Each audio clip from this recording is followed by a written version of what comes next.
Wherefore come out from among them and be ye separate, says Yahuwah, and touch not the unclean thing. See, that's why you gotta be separate, because they still doing the unclean stuff. They're still in darkness. They're still participating in the world. Well, I'm gonna go, but I'm not gonna do this. No, don't go. Don't participate. Touch not the unclean thing. What communion has light with darkness? What fellowship has righteousness with unrighteousness? Everybody can't come with you, and you can't go everywhere either. You gotta be separate. You gotta stay in your lane. You gotta stay on your path. The walk is lonely sometimes, but you gotta stay on your path. You gotta do what you're supposed to do, because that's how you receive from Yahuwah. When you become acceptable unto Yahuwah, that he receives you, you don't need nothing else. He's gonna give you everything you need. Moses was on the mountain with Yahuwah for 40 days and 40 nights. He didn't eat or drink or anything. He didn't need anything, because he was with Yahuwah. Yahuwah received him, so he was sustained. He was sustained so much that when he came back to the people, he had to cover up his face, because he was so bright. He had the glory of Yahuwah all on him, and the people couldn't even look at him. He had to cover up. All right, 1 Corinthians chapter 5, verse 11.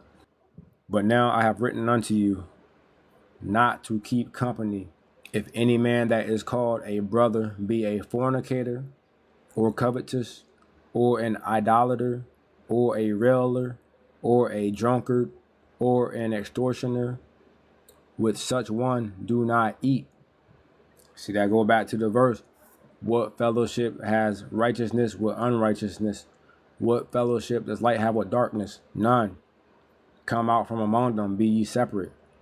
Do not keep company with them, because iron sharpens iron. They're not iron, they're not sharpening you, you're not sharpening them. It's not a fruitful relationship. You gotta only keep fruitful relationships.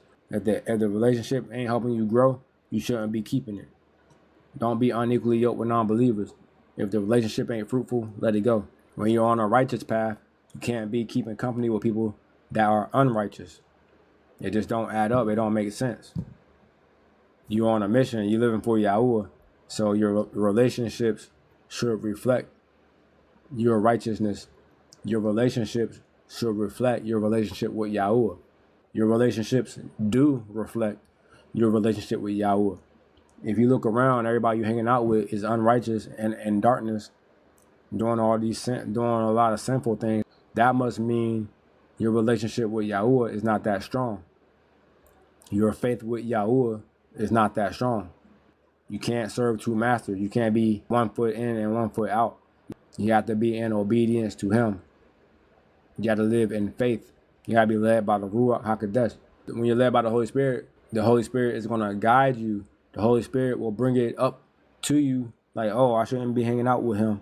I shouldn't be hanging out with her. These people right here, they're not for me.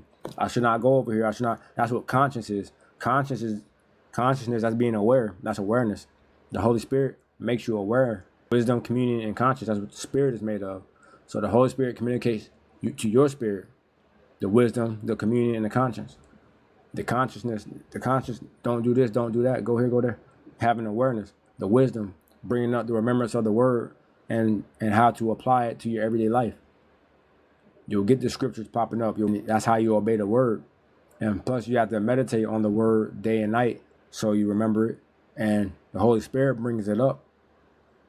But he can't bring up what you haven't even read yet. So once you read it, the Holy Spirit can bring it up to your remembrance in due time and guide you to make sure you're making the right decisions.